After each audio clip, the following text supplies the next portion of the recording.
Hey there, it's Bridget coming back to you again with another episode of Beer with a CFO. I'm here in Boston having a Sam Adams with my friend John Gimpert. I was lucky to find him after the conference today in this sea of 400 people. John is the content chair of the CFO Leadership Conference, which is going on right now this week. Day one is over, and it was packed full of very compelling speakers and incredible content. So thank you for joining me today. Oh, you're welcome, Bridget. It was a great afternoon. We had a lot of energy in the room. Almost 400 people were here, and it was just great. Yes, it was.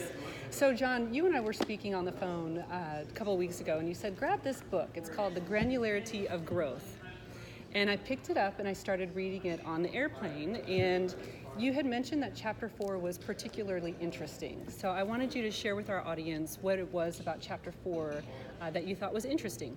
Okay, sure. Well, first of all, I think, if you look at the title of it, it says The Granularity of Growth. And maybe to set it up, first of all, I think what this book is really about is for companies to survive in today's world, you have to grow. And not just at a reasonable gross domestic product rate, but you have to really grow at a pretty good rate and over a sustained period of time.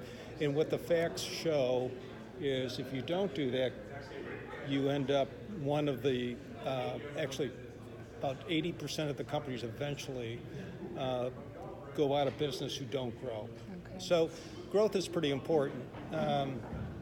Now, that sounds like an easy idea, but it's really growing. Today's world is tough because it's always changing. And so companies they set a strategy, broad thinking, but then when it goes down to execution, it gets into the details. And so what many companies lack is a lack of granularity of understanding what's driving their growth. So to get into that, really, what is granularity? What is it when you say that, John? What does that really mean? A couple things. You need to really get down to understanding how am I doing in my markets? How am I doing in my product portfolio? How am I doing with new customers or existing customers? The features on the products I'm selling. So right away you get a sense of a lot of dimensionality around data.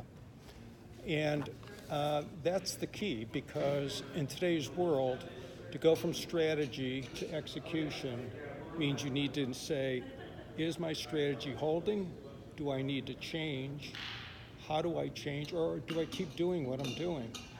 And you need to really have that granularity of growth once again to do it.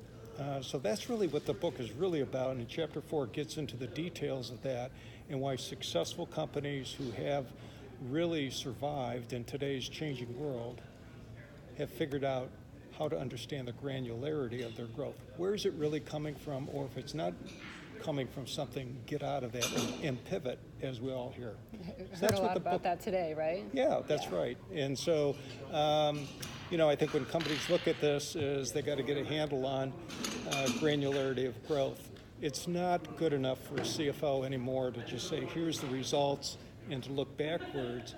It's to be able to come to the executive team and show some real granularity around what drove our growth, or why are we not growing, and how do we have to change.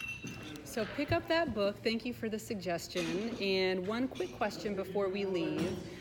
Your Chicago chapter of the CFO Leadership Council, what book are you reading now? Oh, that's a great one. The next one we're reading is really called The Hockey Stick, and it's a strategy book around how do you really ramp up high growth companies, just like thinking about the shape of a hockey stick. Okay, very good. Right. Excellent. Well, until next time, we're going to enjoy our Samuel Adams, and we'll see you next time on Beer with the CFO.